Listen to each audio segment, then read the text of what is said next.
Welcome to another episode of On the Issues with Alon and Ben-Meir. Today's guest is Katrina Fotovat, the former Principal Deputy Director in the Secretary of State's Office of Global Women's Issues, where she led a team of experts promoting women, peace and security, countering violent extremism, promoting women's economic empowerment, and combating gender-based violence. In this episode, Alon and Kat discuss the critical work that has been done by the Office of Global Women's Issues under 3 different presidential administrations, local outreach programs facilitated by the U.S. overseas to support women's issues and combat gender-based violence, including working with men and boys, and the global impacts of the current Trump administration's drastic cuts to foreign aid. Hi, good morning to you. Where are you right now? I don't, in what city, what place? Good morning, Alon. I am in Washington, D.C. I am The in Capitol Washington. building is right So there. we're, Yeah. we're on the same time zone. So I Yeah. can say good morning to you and thank you so much for Thank you so taking much. the time to appear on this podcast. The issue we'll be discussing today is you are so much aware of and been involved for so long is of crucial importance still. And I want to also thank you in advance for the incredible work that you have done on behalf of women and girls in the United States and the world over. Your work is extremely important, extremely significant, and I wish that more and more people becomes more aware of what what gender-based violence is taking place and the extent of it, and the great impact on so many societies in so many different countries. So before I ask you the first question, I just want our audience to, your bio is extensive, so I'll try to summarize it to the essence. So Katrina, you spell, Fotovat? Fotovat, yes. Fotovat. Katrina Fotovat was a senior U.S. Foreign policy and human rights expert with over 20 years of experience advancing women, peace, and security in conflict and post-conflict settings. She most recently served as the Principal Deputy Director in the State Department Office of Global Women's Issues until July of 2025, and leading efforts to integrate gender into peace building, counterterrorism, and combat gender-based violence worldwide. I cannot, of course, emphasize the importance of the work you have done.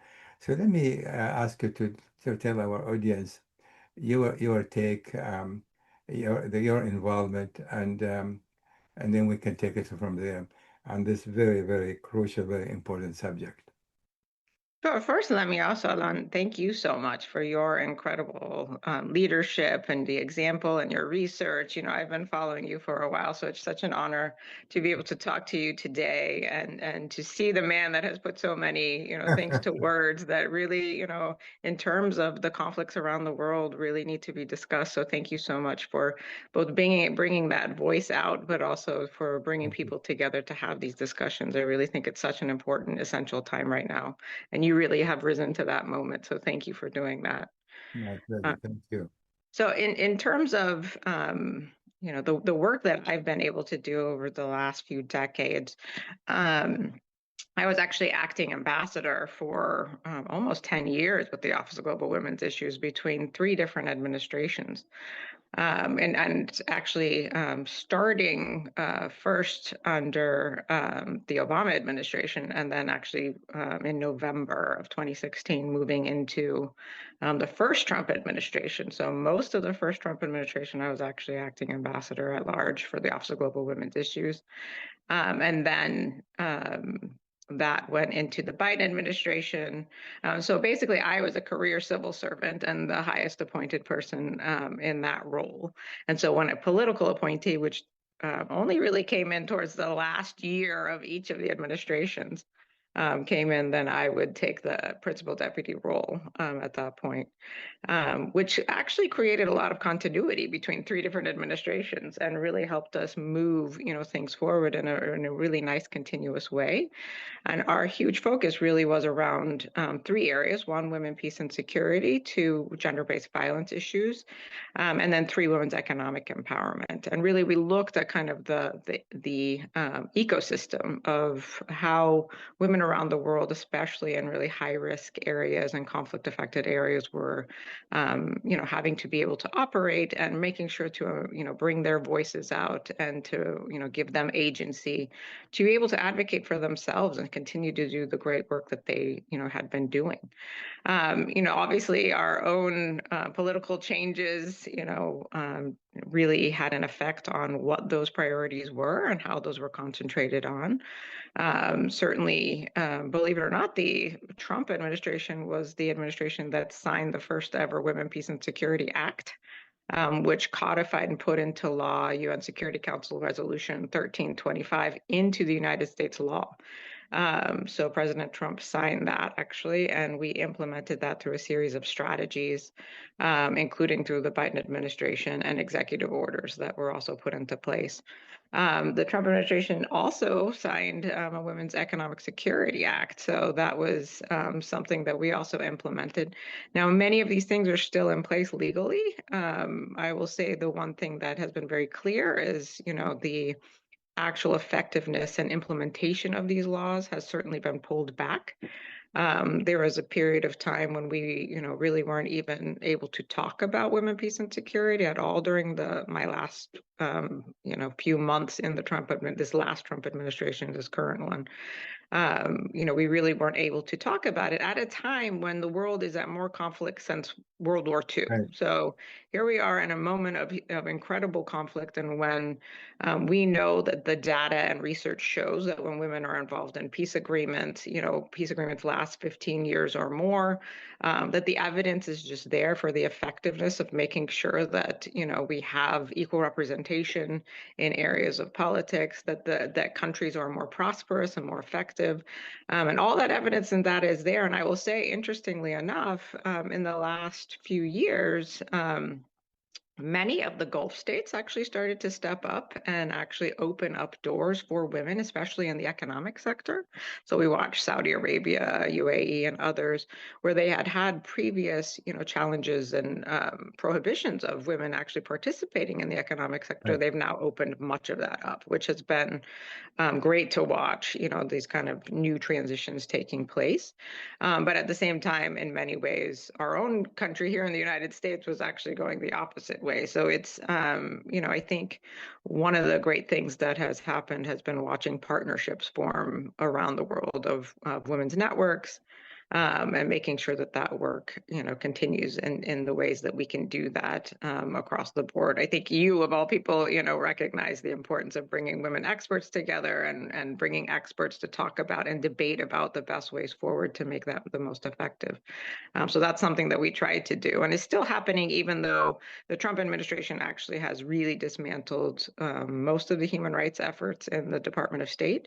And certainly dismantled all of USAID. So, these are areas that have really been destabilizing, but has actually led me to a whole nother world of partnering mainly with the private sector now and looking at opportunities around things like AI and the tech sector to actually be able to utilize that to fill in some of the gaps. It certainly cannot on the humanitarian side, but certainly in other respects, we've tried to make sure women are empowered through looking at new technologies and taking advantage of those to be tools as opposed to weapons, because right now they're being utilized to weaponize against many people on the ground, whether it be through surveillance or deep fakes or other things like that. So we're looking at ways to actually empower them to actually be able to have their voices amplified through these new tools. Right. I don't want to get necessarily into the politics of it. The first Trump administration, like I just said, passed various legislation in support of women's rights and in support of, gender-based conflict. And in the second administration, as you said, obviously Trump changed his tone. Just briefly, what was the explanation? And after all, there was a Secretary of State who was presumably more committed to human rights issues. What was it? What was done?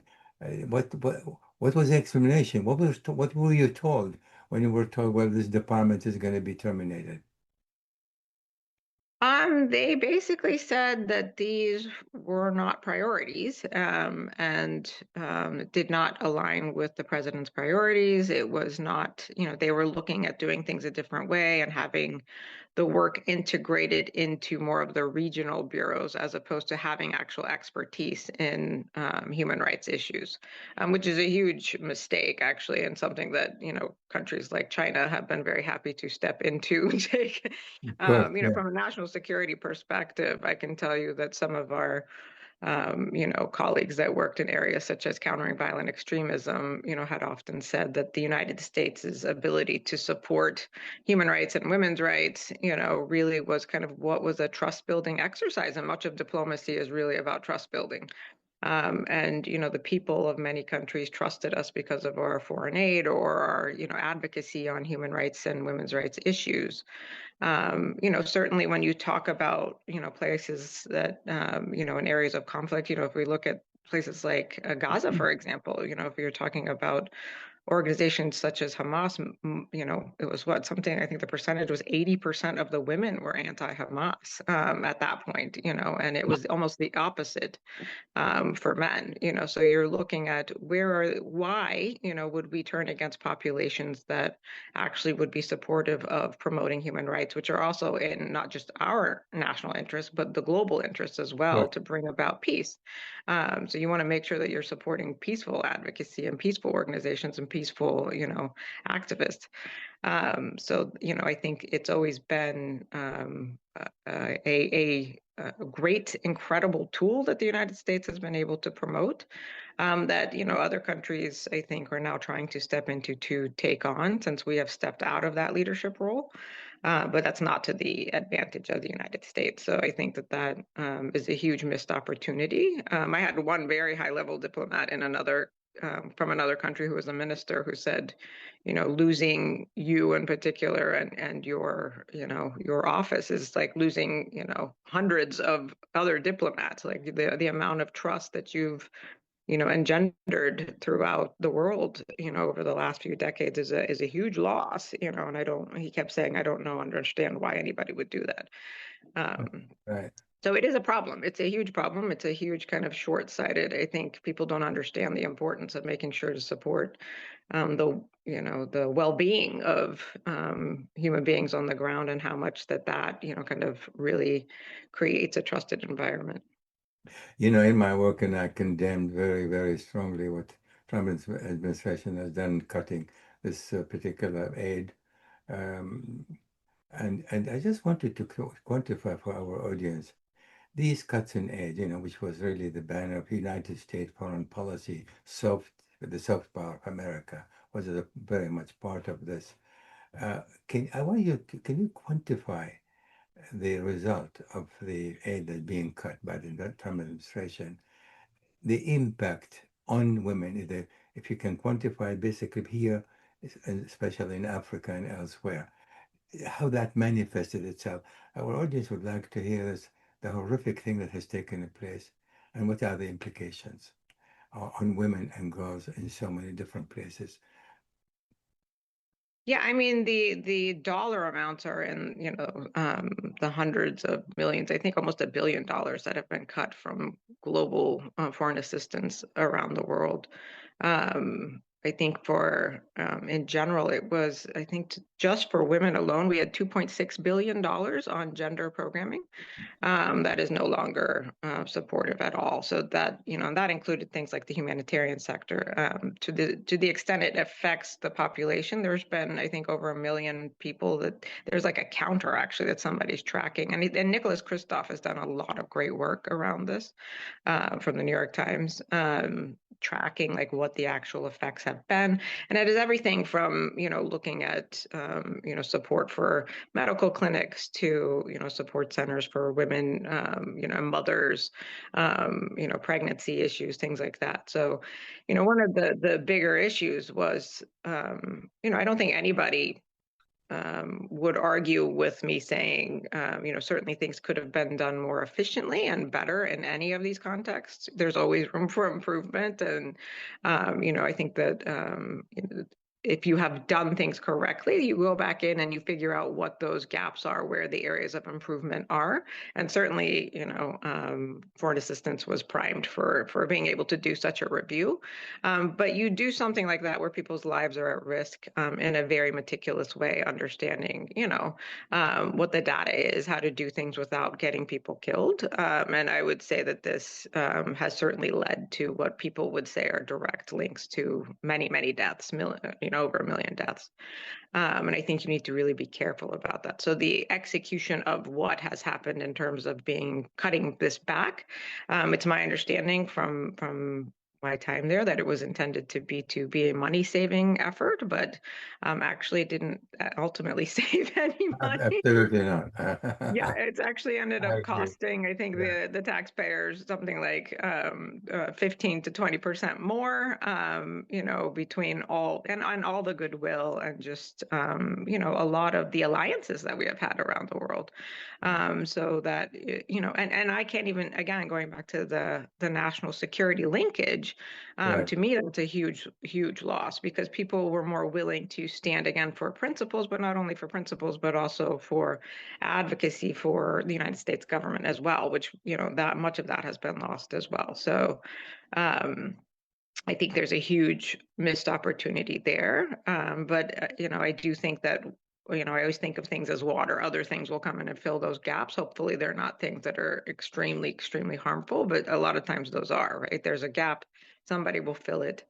And often it's not going to be the entity that's going to do the most good. So, I think that that's something that we're going to have to probably deal with over the next few decades as well.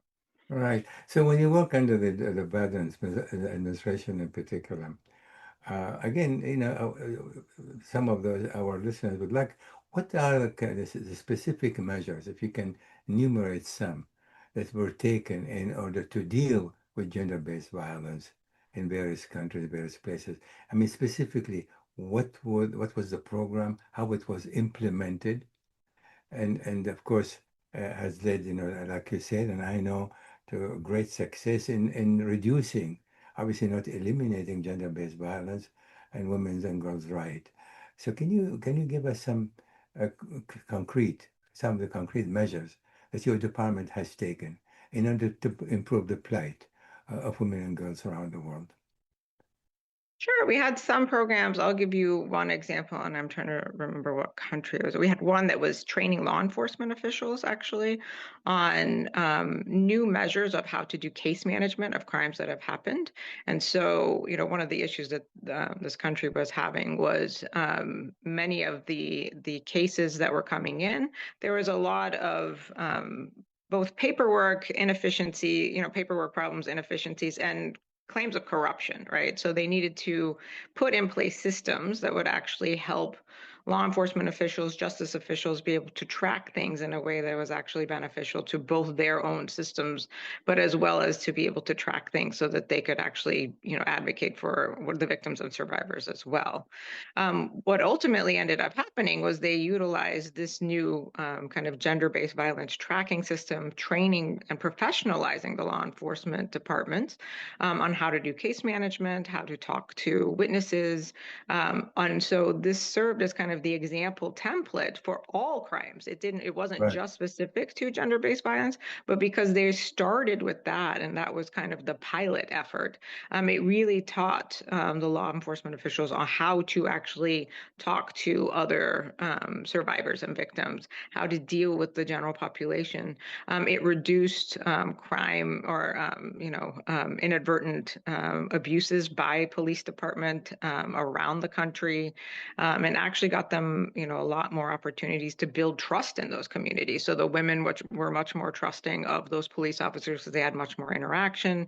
Everything was being tracked, so it seemed much more transparent and traceable. And it really, really kind of opened up a lot more opportunities to have more peaceful approaches to just localized, conflict resolution. And so I think that was a really great kind of way of integrating two things into one, and really addressing gender-based violence from that perspective. Some other areas include, things having to do with combating technology-facilitated gender-based violence, online. So, one of the, I think some crazy number, like 90% of women politicians have had severe harassment online.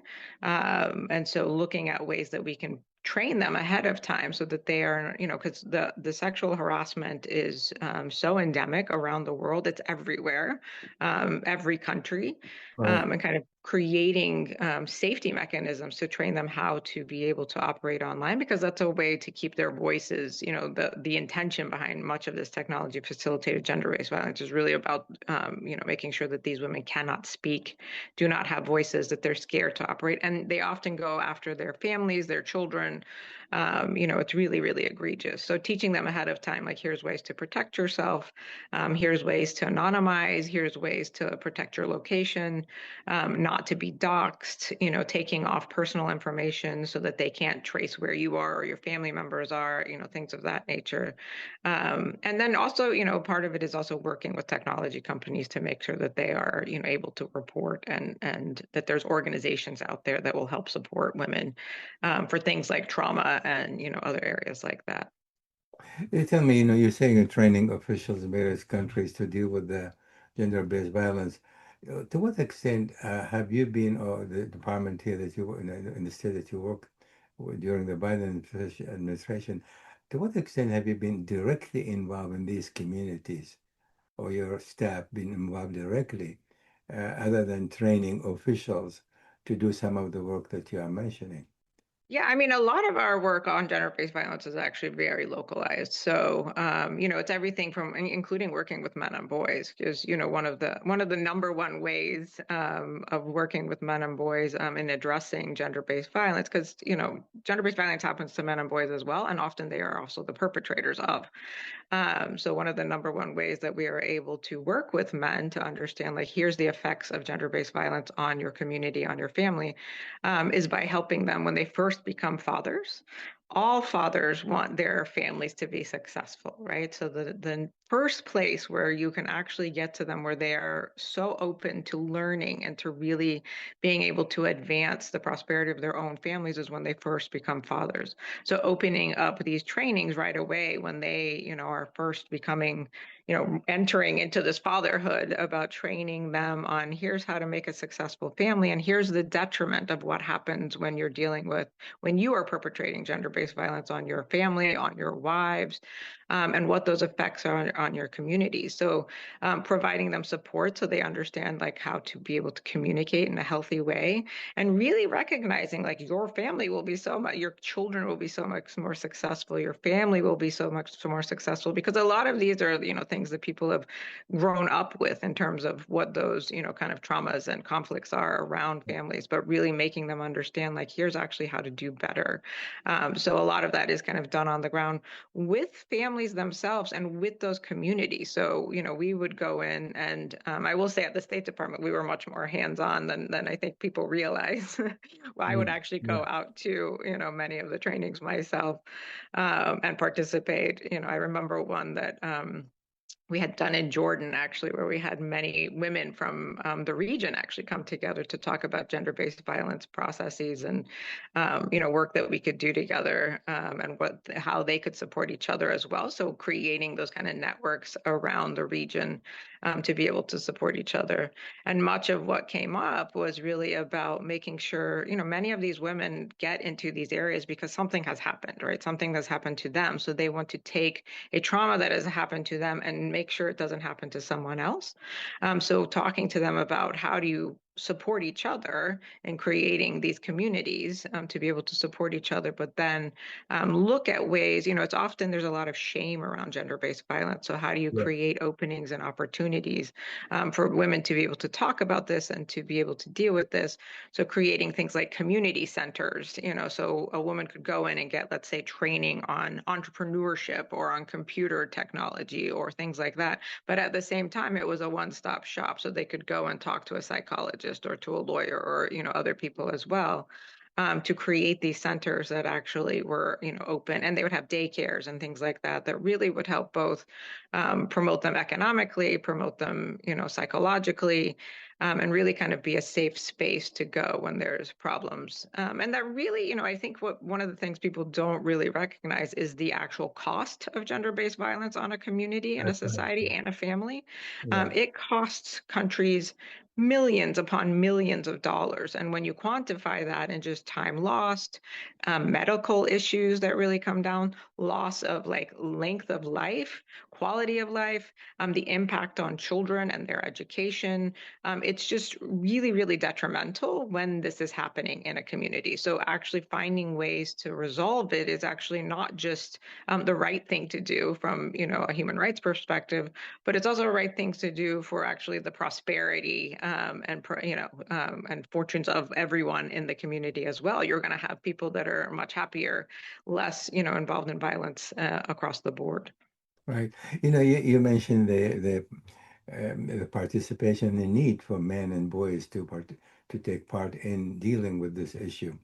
Do you find specific countries where there's more resistance by men, or other countries are more helpful, or also in this context, any specific governments that you've seen more open versus other governments that are not open at all to your involvement in this gender-based violence? Can you identify some of the countries where you see more resistance by men? And in this also context, when you mention boys, to what extent the boys are also involved in this campaign and these efforts?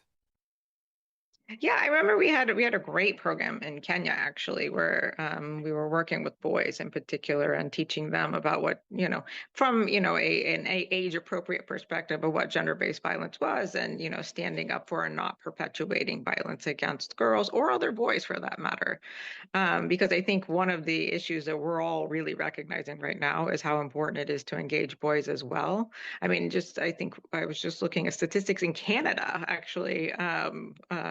I think in Quebec, it was something like the gap between boys and girls that are graduating with degrees it's something like, and that's just in Quebec, it was like 65,000 less boys than girls, which is a huge number in a small space, Right. And so making sure that we're engaging boys to be productive members of society as well and healthy individuals benefits everyone. And I think what we're seeing right now, especially if you look at what's happening online and they talk about the manosphere and things like that, is this perpetuation of making it seem like gender-based violence and misogyny are good things to, kind of look up to, when it's completely the opposite. It hurts everyone. It hurts them economically, it hurts them professionally, it hurts, their families, and it hurts them. Misogyny and patriarchal structures actually hurts men directly. They're violent to other men as well. I have a son, so one of the things I always refer to is I'm always talking about him and his work. But I think it's one of those areas that we really do need to address and look at the best ways to kind of figure out what where to go to. In terms of countries that have done really well, certainly the Nordic countries have very much nobody's perfect. None of the countries are perfect when it comes to equality and statistics around that. But the Nordic countries really have done a good job of making sure there's adequate representation and addressing issues around both gender-based violence and gender inclusion, and certainly economic empowerment. I think Iceland has the most equal. I think in the World Economic Forum, Iceland was pretty much closest to, I think they were like 49% equal. They also have equal representation, I think, and also their entire cabinet, I think, is all women. So there's certain countries that are doing really, really well. Rwanda also seems to be doing really well in terms of women's participation, and many of the European countries have really instituted quotas around participation in things like parliament, and that has made a big difference in terms of sometimes you need those quotas. There's a lot of discussions about merit versus making sure that gender numbers are met, and do those if there's a quota, are they actually helpful?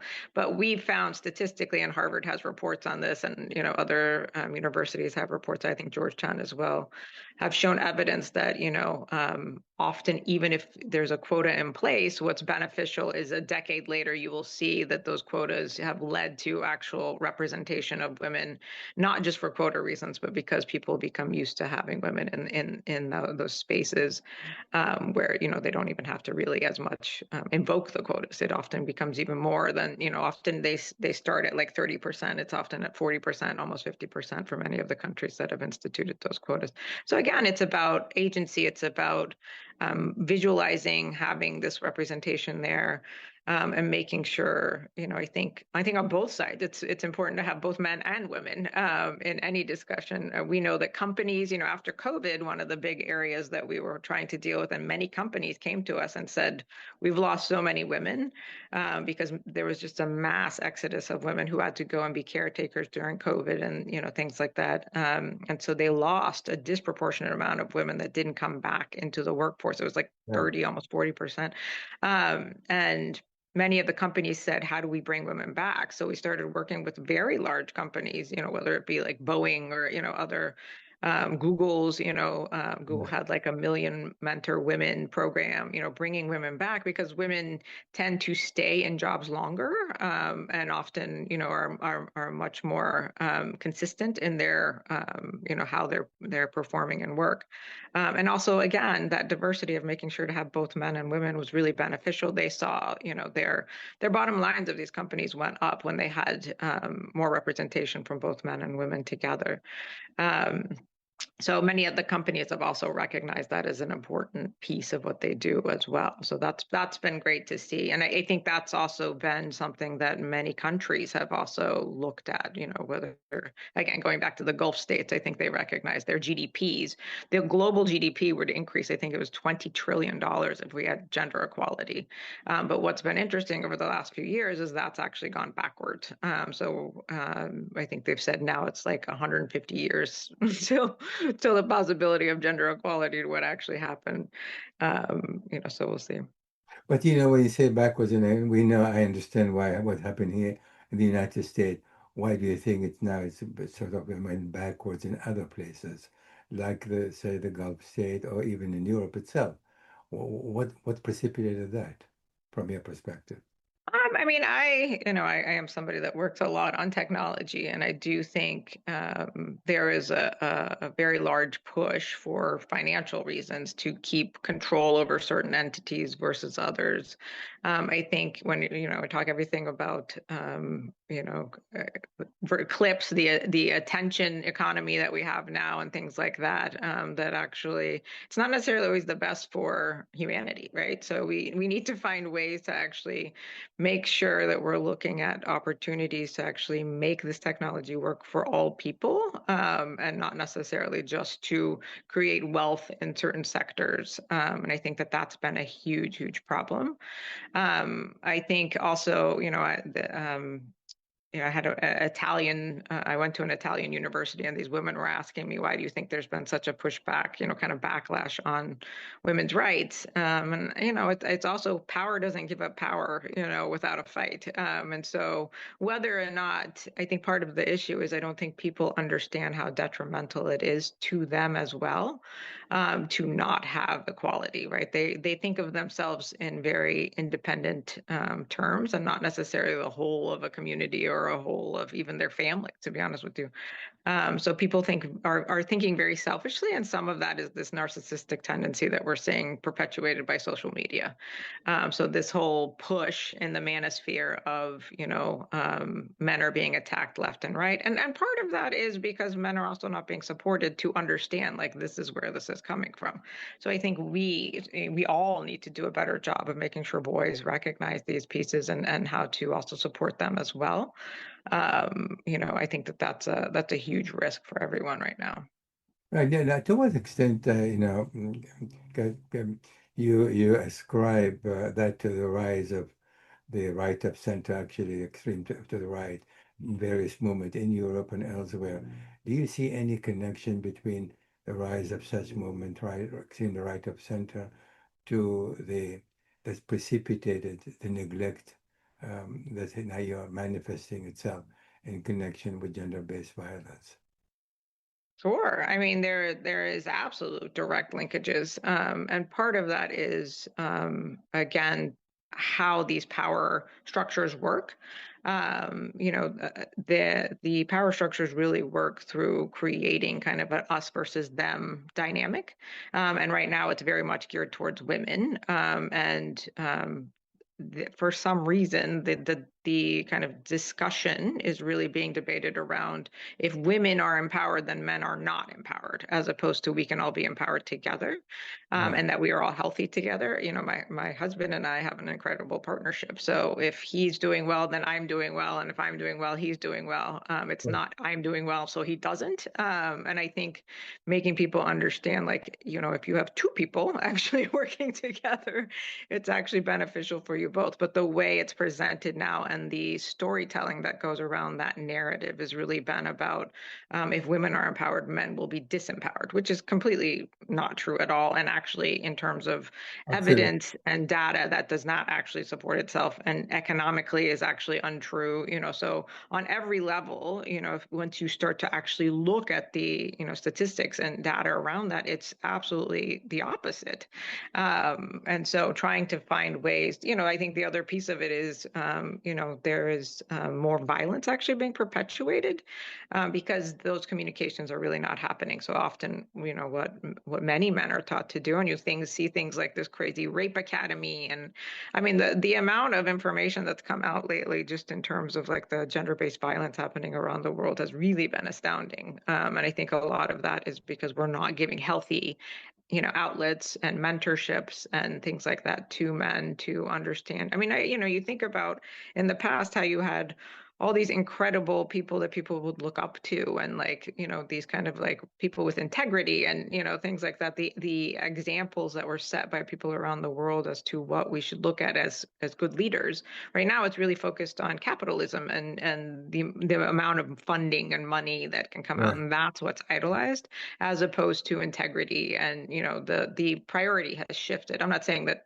there are no rich people with integrity, but it's definitely the shift has been towards finances and Right. money, as opposed to actual leadership, ethics, integrity being the priorities. Yeah, I just want to switch a little bit to, homicide. I know in your work, of course, you have encountered. I mean, this is one of the, I would call it even a plague of homicide. Even here in the United States, some 40 to 45,000 people are killed each year, sometimes reach even 50,000. And the majority of these killings by gun is a homicide. Can you elaborate a little bit how that is, to what extent you have been involved in addressing this issue, and maybe outside the United States in particular? Yeah, I mean, most of our work was all outside. Certainly, there were issues in both. I'll use South America as the example. There's been huge issues around femicides in both Mexico and around Brazil. Women have taken to the streets and really protested, gotten laws changed, looked at ways that women can be protected, finding ways that everything from looking at street safety. There's, for example, in India, actually, there's an app called Safe Cities, and what it does is it tracks where after the gang rapes that happened in India a few years ago, they actually started tracking where large groups of men were. So they were addressing, the gender-based violence. They would tell women who could do like this kind of crowd mapping, crowdsourcing to find out where problems were, so women wouldn't be, attacked. And similarly, a lot of that work has also gone into places like Brazil and Mexico to make sure to track where this violence is happening, who's perpetuating it. And again, going back to working with entities such as law enforcement to have them be partners in a community and teaching them to actually be able to not, some of it is perpetuated by everything from organized crime to drug cartels, things of that nature, but finding ways to actually be able to support women so that they have safe passage, so that they can actually advocate for themselves as well. So laws have been passed, and again, law enforcement trained, but it takes every level working together to address these things, because also that much much of that violence starts somewhere, right? It's starting in families, it's starting in cultures. If we look at Pakistan and honor killings, things of that nature, trying to find ways to make sure that cultures recognize that this is not something normal that's happening. And if you look at what I would say is probably the worst country in the world in terms of women's rights is Afghanistan. I think that in Afghanistan alone, they are constantly having to deal with, whether women are stoned just for going outside. And so that's perpetuated not only by the community, but by the state. So all of that is seen as acceptable. And this gender apartheid that they have perpetuated has also done huge amounts to exacerbate just that, lack of value for women and girls. And so there's just no value for them as people. And I think, again, that devaluation creates a lot of this perspective on how, for your awareness, I'm an Iranian American, actually, so I can't not talk about Iran as well. Certainly, I was somebody that comes from a country and was very lucky to end up in the United States where, I had rights here. But, I think in Iran alone, they've fought and many thousands upon thousands of people have died as a result of much of the attacks on women, and looking at everything from what happened with Masa Amini to many of the protests and how they've gone after many of these protesters. So again, much of this comes from this cultural plus state supported efforts around going after women and devaluing them. Right. So I want to say a few words about the connection between that and do you see a clear connection between the religion in various countries and then gender-based violence? When you mention Afghanistan, it's a very religious, government, very committed, extremist. You mentioned also Iran. Do you see the same phenomena elsewhere? And can you mention a few places where religion, in fact, is playing a role in suppressing women's rights? Sure. I mean, it's interesting because, so for example, in the Gambia right now, some things are purported as religious and aren't necessarily religious. So in the Gambia, there is an issue around female genital mutilation, which I think some people and many in the communities around the Gambia, state is a religious right, which we've actually worked with the Organization of Islamic Countries, who have put out statements and fatwas saying like this is not actually religious. This is a cultural issue. The Saudi Arabian government itself has come out and said this is not something that's religious. So, I think sometimes there is things that are perpetuated in the name of religion, obviously, that are not religious. And so it's often interpretations around things. And, it's the manipulation of what people perceive to be as religious, pushes or traditions that really aren't. They're actually cultural. And so there's that issue for example, in the Gambia. In terms of other religions in other communities, again, it depends. There's extremes, I think, everywhere. So you have to look for, if you look at Nigeria and Boko Haram, like what are these extremist organizations that are using religion? If you look at ISIS or, any of these entities, even the Taliban, that are manipulating religion in a way to actually make people believe that, it's okay to perpetuate violence against women and girls, and not just women and girls, but in general against all humans.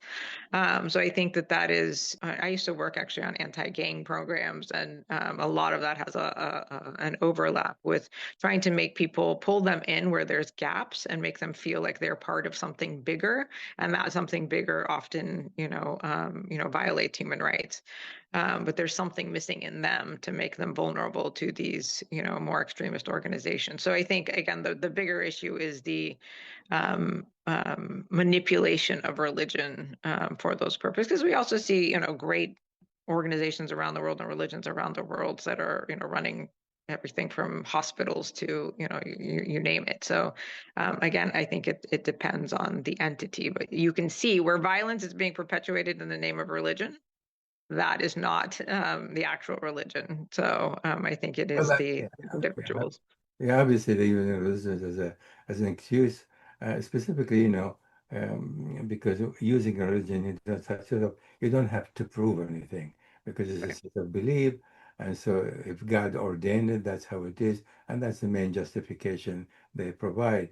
I want, since the cutoff of aid and your involvement in various countries, what country do you see them still trying, making effort to continue with the program that you have done? That you have in some places initiated.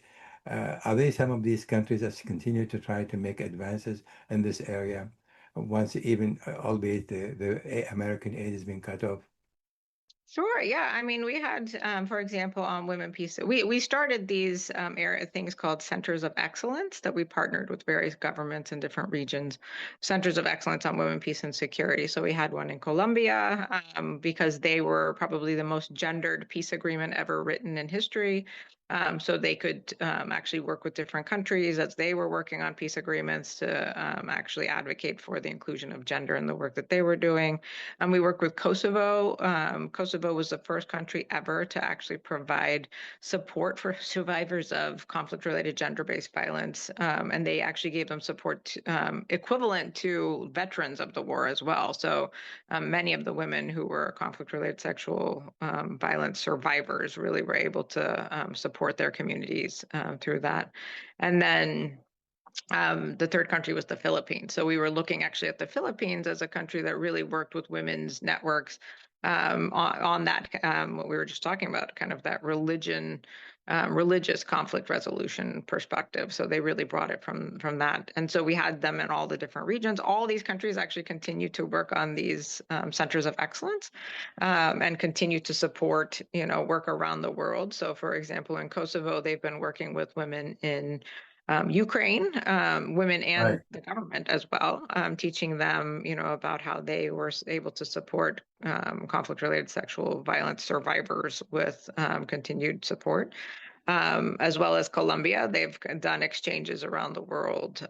So they are all continuing to do that great work, which is wonderful. I will say in Japan, actually, so the United States government was the first country to actually institute, as I noted earlier, the Women, Peace, and Security Act, which was the legal implementation of UN Security Council Resolution 1325. We were the first country to actually have an actual law. And we had what we called a congressional caucus. So it was actually our Congress had a caucus around women, peace, and security. And so we were the first ones to institute that as well. So we started working actually very closely with the Japanese government when the United States, and I got to lead this effort, was the co-chairs of the Focal Points Network on Women, Peace, and Security with the United Nations. And so when we were leading that, we started working with the Japanese as well to take on this role after we left. The Japanese government actually put in effect a similar caucus in their diet that we had in our Congress. So they actually took leadership on that. And then they also took the Focal Points Network leadership chairship position from the United States after we stepped back.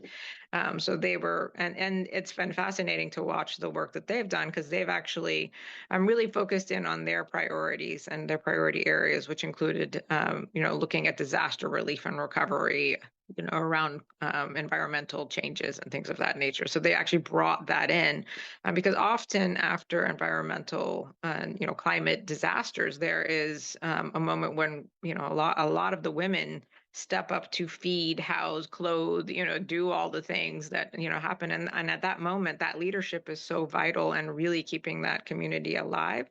But often what happens is once larger entities come in, then the funds go elsewhere away from the women that had been doing all the work. So it's really a huge opportunity for them to be able to step up, when all the funding comes through, to be able to also support them to continue to do their great work, because that's actually the basis of much of the recovery anyway. So the Japanese have really stepped into that role and instituted women, peace, and security throughout all of their agencies as well, which has been lovely to watch. And then we see that they've had now, Foreign Minister Kamikawa, who was such an incredible leader in their diet pushing this.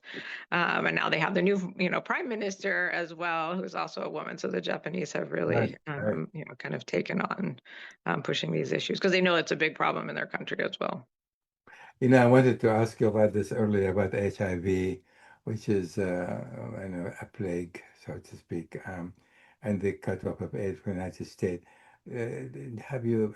I'm sure you have assessed the ramification of that. And I know you dealt with this with HIV in the past with the various countries, especially in Africa. Can you enlighten our audience a little bit about this particular disease and where things stand today from your perspective? I am not the HIV expert. I can tell you that a lot of the clinics have been shuttered. We get a lot of information from some of the women who both do community-based health efforts, that they've lost staffing, which has resulted in a lot of lives also being lost. Things like viral medications really haven't gotten out to the communities they need to get out to. So which is a huge loss because our PEPFAR programs, the president's AIDS program that actually was started by George Bush, was one of the most successful foreign aid programs ever in history, and sadly that's really been dismantled as well. And so that's very I think the rates of AIDS had gone down unbelievable amounts. Like it was really reduced to the point where it was not this global epidemic anymore, and it was really something that was being managed. And the people that were able to survive were also able to survive in a way that they could continue to live for decades. So I think a lot of that has now been dismantled, and certainly, from what I understand, and again, I don't want to claim to be the expert on this, but from what I understand, things are starting to spread again in ways that Yeah, yeah, women in particular are very vulnerable to HIV and AIDS.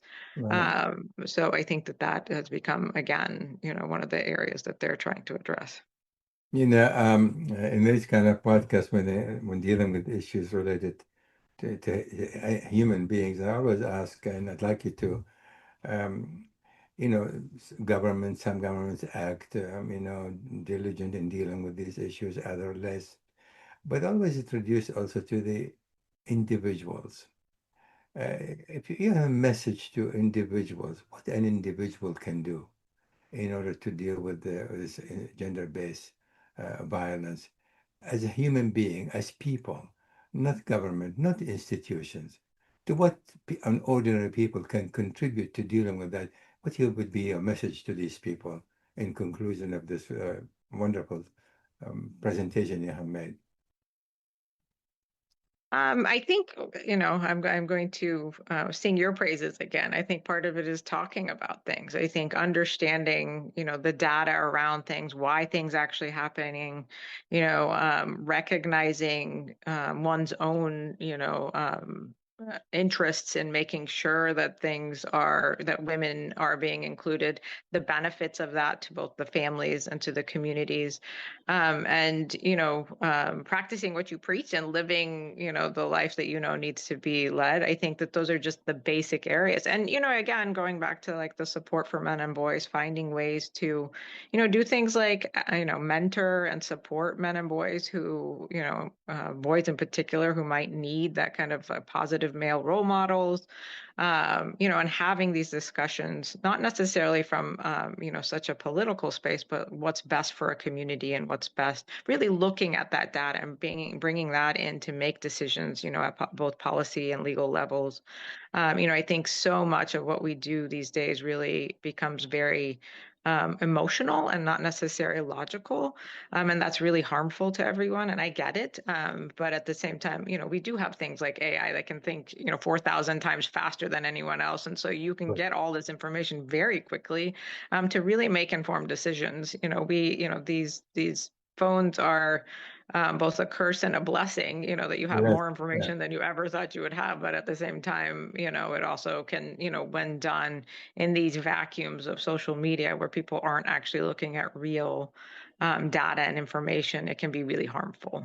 And in this, just the last thing, in the connection with the social media, do you think, obviously, there's always a great deal more can be done, but do you think this particular issue in gender-based violence is getting enough enough coverage, but especially now with the spread of social media, general media, written, articles? I mean, do you see any uptick in that, or this has pretty much been still not something. I sadly think there has been some more, kind of focus on it because I think we've realized how endemic it is around the world, right? So whether it be the Epstein files or all these, the rape academies or all these other things that are happening, and sadly we're seeing it happen, and I think it's even worse than even I thought, and I've been I had an anti-trafficking in persons organization that I ran in Moldova. And so, certainly I am aware of kind of the horrors of the worst of what can happen on gender-based violence. And I don't think even I knew how bad it actually was. So I think those systems in place, whether it be perpetuated by organized crime or, political reasons or whatever it is, I think it is getting more attention. I don't know if the answers are getting more attention, right? You don't see any action in terms of prosecutions. You don't see investigations. You don't see massive support in these spaces. It almost seems like the opposite. And that fear, I think, is, almost being normalized. So I think that is, we need to be very cautious of normalizing that kind of perpetuation of violence against women and men. And sadly, I think what's happening right now is, yes, there's more attention, but the attention is not necessarily positive. So I think people are seeing it and hopefully they're being horrified, but the problem is, to what end? Well, Katrina, I would have loved to continue this conversation and actually so many other questions that I have prepared, but we're running out of time. I want to thank you so much for taking the time. You have enlightened our audience tremendously. This issue need to be covered more and more, need to be talked about, need to be written about more and more. And anyone who can make effort in this regard, and thank you for your continuing effort and campaign in dealing with this critically important issue. Again, thank you so much, and I look forward to perhaps having another conversation with you sometime in the future, in the near future. Thank you so much as well. We need more men like you that want to be able to talk about these things and are true peace builders around the world. So thank you for all your work as well. Thank you. Thank you. All the best. Thank you. Bye-bye now. Bye. Bye. Thank you for listening to this episode on the issues. You can find this podcast on my SoundCloud page, and stay tuned to my social media accounts for the latest analysis and announcements.